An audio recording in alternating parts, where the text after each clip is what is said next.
Hey, how's it going everyone? This is Lam here. Bit late on this video because I was home for the holiday season. Didn't really want to do all that much. Just wanted to enjoy my time there. So I'm a bit late on these videos, but I'm starting to catch back up right now. Thanksgiving is always a great time of the year to go back and see family. But for a lot of people, they actually enjoy the kickoff of the shopping season. And like most people, I was out surfing on the internet, seeing what type of deals there are.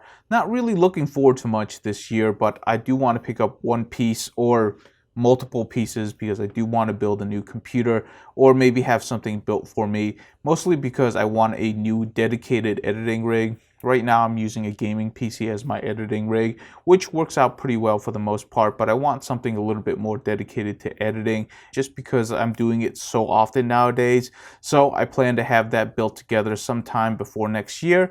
And I'm also planning to put it right around here as a backdrop because I'm going to have my editing workstation right back here. So it'll kind of look like a gaming PC, but it's actually going to be designed specifically for editing. One of my goals when I was actually speccing out this new PC was I wanted an AMD Threadripper. So a 16-core CPU that's going to run the timeline in Adobe Premiere Pro smoothly while having other applications open. And that is my big caveat, is not only do I want Adobe Premiere Pro to be smooth, but I also want other applications to be open because I'm usually doing multiple things at the same time. It's very rare that I don't have Adobe Premiere Pro open and also Adobe Audition, and maybe even Lightroom or several other smaller applications. This is something that I do very commonly in my workflow, so I definitely wanted to have a lot of cores.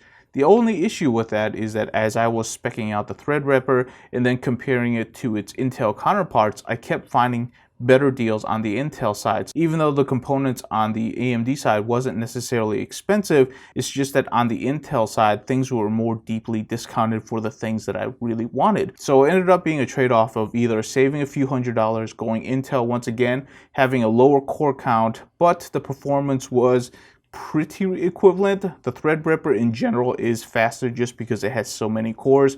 I was actually looking at an 8-core i9. That's what I was specifically looking at. So I think I'm going to be going with that. And I also wanted to have a really cool liquid cooling system to go with this particular build just because I'm going to have it behind me. This is kind of like a pet project. I was just speccing it all out and I think I can come around the 1400 mark with a really nice PC spec. So I'm definitely trying to get that built over December. So I'm really looking forward to that. For anybody shopping out there, you definitely want to think twice before purchasing something. There are a lot of deals out there, but a lot of them aren't really all that good. So I've been really hunting for this PC or all of the components for this PC for quite a while now.